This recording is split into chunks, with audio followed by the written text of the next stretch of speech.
पंजाब में स्थित सिख धर्म के 3 तख्त साहिबान वाले शहरों को पावन शहरों का दर्जा देना पंजाब सरकार के लिए बड़े सौभाग्य की बात है।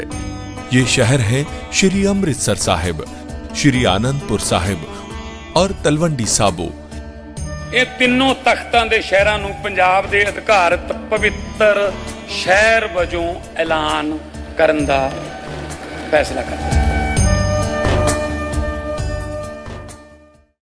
दोस्तों, नए साल की शुरुआत हो चुकी है, लेकिन नए साल की शुरुआत से पहले देश का सबसे बड़ा अदालत सुप्रीम कोर्ट ऑफ इंडिया ने एक ऐसा कारनामा कर दिखाया है जिसकी चर्चा पूरी दुनिया में होने लगी है। जी हाँ दोस्तों, सुप्रीम कोर्ट ने 2025 में 75,000 केस को निपटा दिया है।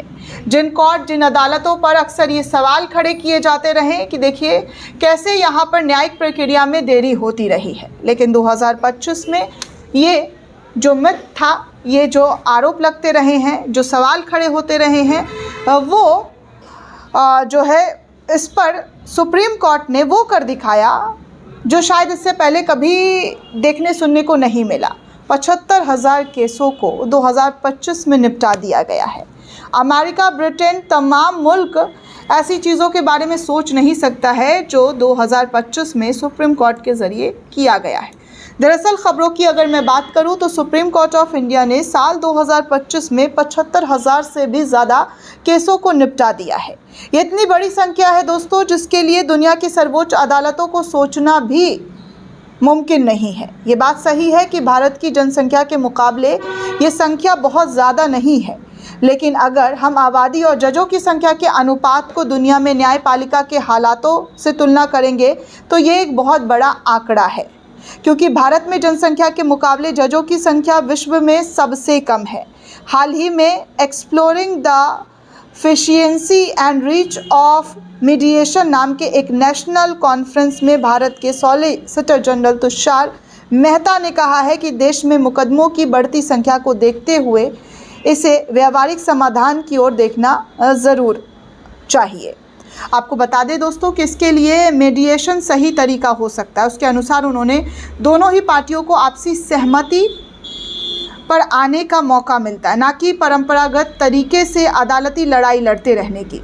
देश के अनेकों कानूनविद तुषार मेहता की तरह जो है विचार रखते हैं, ताकि हमारी न्यायपालिका पर बोझ जो है वो ज़्यादा ना पड़ सके।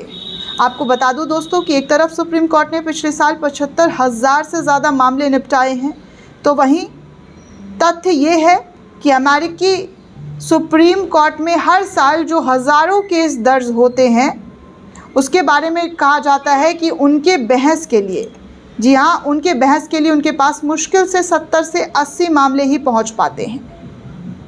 ब्रिटेन का उदाहरण ले लें तो ब्रिटेन में पिछले साल 29 दिसंबर तक यूके सुप्रीम कोर्ट के सामने 200 से ज़्यादा ही केस सामने आए और इसमें लगभग 50 केस में ही फैसला सुनाया गया। इसके उलट सुप्रीम कोर्ट के ज़रिए दोस्तों 1400 बड़े फैसले सुनाए और हज़ारों आदेश देकर मामलों का निपटारा कर दिया। आपको बता दूं कि अगर भारतीय न्यायपालिका की बात करें तो ये आबादी के अनुपात में जजों की संख्या दुनिया में सबसे कम, यानी कि प्रत्येक 10 लाख की जनसंख्या में सिर्फ 21 जज हैं। वहीं अमेरिका में इतनी आबादी में 150 जज काम कर रहे हैं। विधि आयोग की 1987 की रिपोर्ट प्रकाशित हुई है, जिसमें प्रत्येक 10 लाख की जनसंख्या पर 50 जजों की सिफारिश की गई थी, और ये भी अमेरिका के मुकाबले मात्र 1/3 ही बताई गई है। यह स्थिति सुप्रीम कोर्ट में भी है, और फिर भी जितने केस का समाधान 1 साल में हुआ है वो अमेरिका ब्रिटिश न्यायपालिका के लिए सोच पाना नामुमकिन है।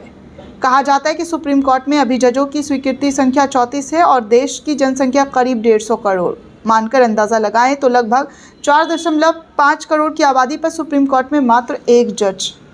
समझ रहे हैं? 4.5 करोड़ की आबादी में सुप्रीम कोर्ट के अंदर 1 जज हैं सुनवाई के लिए। 34 संख्या भी 2019 में बढ़ाई गई है। ऐसे में सुप्रीम कोर्ट में जिन मामलों को लेकर लोग पहुंच रहे हैं, उस हिसाब से जजों की संख्या ना के बराबर बताई जाती है, और फिर दुनिया भर में न्यायपालिका के लिए ये एक नज़ीर के तौर पर देखने सुनने को मिल रहा है, जब 2025 में 75,000 से ज़्यादा मामले को सुप्रीम कोर्ट ने निपटाया है। भारत के पूर्व जस्टिस DY चंद्रचूड़ भी इस बात को कह चुके हैं कि हमें सीधे और ज़्यादा जजों की आवश्यकता है न्यायपालिका के अंदर। हम सरकार के साथ संपर्क में हैं ताकि इस स्तर पर, जी हाँ, इस स्तर पर काम किया जा सके और जजों की संख्या में बढ़ोतरी की जा सके, जो वाकई दोस्तों होनी चाहिए, जिससे कामकाज में तेज़ी आ सके और लोगों को न्याय प्रक्रिया में जो लेट होता है, जो दिक्कतें होती हैं, वो झटपट सुनाई जा सके और सुनवाई के दौरान ये जो तारीख पर तारीख मिलती है वो कम किया जा सके। क्योंकि आजकल न्याय जो है कोर्ट के कचहरी के चक्कर लगाने में काफ़ी लंबा वक्त खिंच जाता है, जिससे न्याय पाने में जो है मिल तो जाता है दोस्तों, लेकिन न्याय पाने में बहुत मुश्किल हो जाती है, बहुत देरी हो जाती है। कभी कभी तो लोग न्याय के आमे अपनी ज़िंदगी उनकी ख़त्म हो जाती है। कई ऐसे मामले आए हैं जहाँ पर इंसाफ तो मिला, लेकिन कब्र में जाने के बाद। दोस्तों, इस पूरे रिपोर्ट को लेकर आप क्या सोचते हैं, आपकी क्या प्रतिक्रिया है, हमें कमेंट करके ज़रूर बताइएगा। साथ ही साथ चैनल को ज़्यादा से ज़्यादा लाइक, शेयर और सब्सक्राइब करना बिल्कुल भी ना भूलें। जय हिंद दोस्तों।